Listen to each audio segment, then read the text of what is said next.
This is the Morning Swim Show for Thursday, September 8th, 2011. I'm your host, Peter Bush. In the Finis Monitor today, we'll talk to Peter Kurzeka. The senior at the University of Southern Cal was the MVP of the NCAA water polo tournament last year, helping the Trojans to their third straight national title. Peter joins us right now in the Finis Monitor from Los Angeles. Hey, Peter, welcome to the show. How are you? I'm doing good. Thanks for having me. Yeah, so 4 straight. That's pretty impressive. Well, that's the goal, yeah. One more year, and 3's been amazing, but nothing really compared to 4. No one's done it before, so we'll see. Is it something you guys don't like to talk about, or is it come up often as a motivator? I think it's a huge motivator. No one in the water polo world's ever accomplished it. I think it's extremely hard. I think winning 3 itself was one of the hardest things we've ever had to work for, and I think this year is going to be the hardest of all 3 championships so far to win. If you look at the competition out there this year, especially, we got teams breaking into that normal top 4 with Cal, UCLA, Stanford. Now you got Pacific, Irvine, teams like Santa Barbara. They're really going to be pushing us.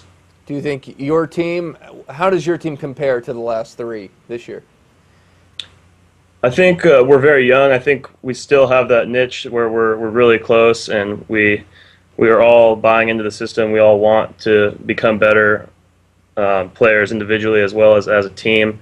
I think we have a great group of guys as far as work ethic, and we're all very motivated still, although it's been a long 3 years, always is, with Jovan, but we're finding ways to keep ourselves motivated and take each day as it is and not look too far ahead.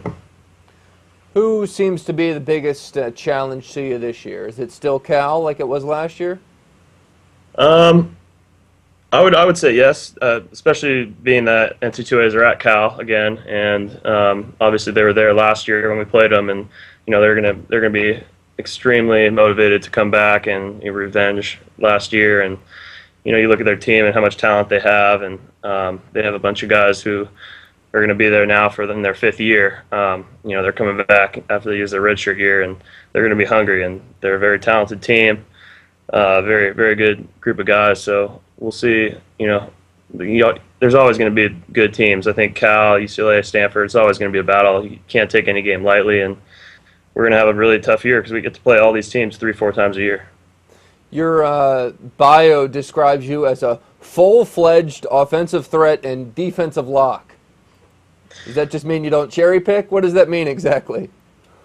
I think it means I play within our system. I think Jovan has it set up that if we're gonna go up against a team, we're gonna run the same system, and that's our team's philosophy. If it's my turn to shoot, and that's what the defense is giving, then I'm gonna shoot. If it's my turn to pass, then I'm gonna be the guy giving the passes. I think that's kind of a testament to how we've been successful. Is we play within Jovan's system, and the program itself is what has us winning. It's not any individuals stepping up or taking over. It's everyone playing within the same system. Everyone's on the same page, and that usually turns out to be successful for us. But they don't just count on you to score, it sounds like. They want you to man up, too, when they're on the attack. Definitely. I think defense wins championships, and if we're going to be successful this year, it's going to be the same case. We're going to have to defend teams like Cal, who's got a ton of good shooters and amazing offense. So I think defense is going to win us this championship as well, and on the offensive end, we'll worry about that second. All right, what would be the scouting report on you? Why are you so successful at scoring goals?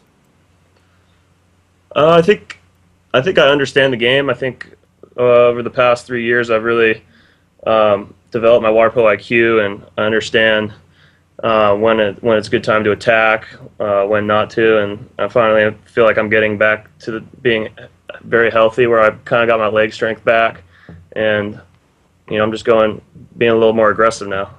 So aggression and better shot selection than some other drivers? Yeah, I think just taking what comes to me and, being aggressive, that's what I would say.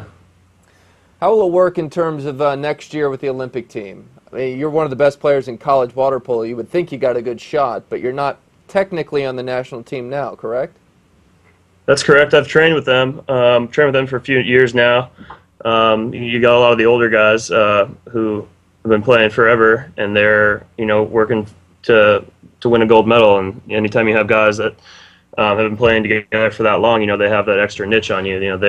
They know each other better, and it's good to train with them. You learn a lot, and I think if they get to their training, they're going to do really well. Hopefully, I'll be able to be lucky to have the opportunity to train with them before going to London. And if I do have that opportunity, I'll obviously give it all I have, and whatever comes out of it, make the team or not, I'm still going to gain from it. So, but I'm more setting my priorities right now until December, and then we'll kind of reevaluate what's going to happen after that. All right, let's say you don't make the Olympic team. What do you plan to do a year from now?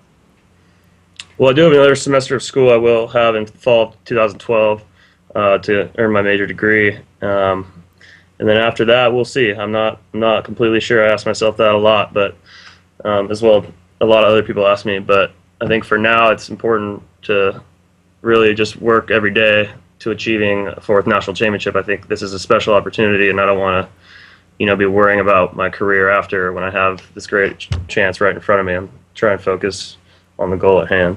You brought up school. I noticed you're a human performance major. I mean, some could argue you do that every day and playing water polo, but what does that mean in the classroom?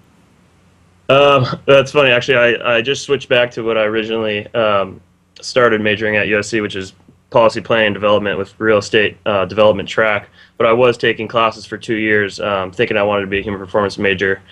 But that was more it's a part of our kinesiology department here at SC. A lot of classes that were revolved around dieting, nutrition.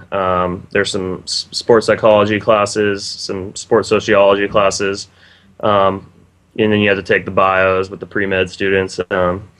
So you're learning a lot of science, and yeah, it's basically what it is, human performance, and it's the science behind it. Gotcha. But now it's more like real estate. Now it's more real estate, yeah. Two don't really click, but decided to switch back. Well, you're a man of many talents, Peter. Thank you. Well, it's going to be fun watching you guys this year. Congratulations on the 3 years you have had of success. Good luck with the 4 straight. Thank you very much. That's Peter Kurzeka joining us in the Finis Monitor from Los Angeles. That's it for today's show. I'm Peter Bush, reminding you to keep your head down at the finish.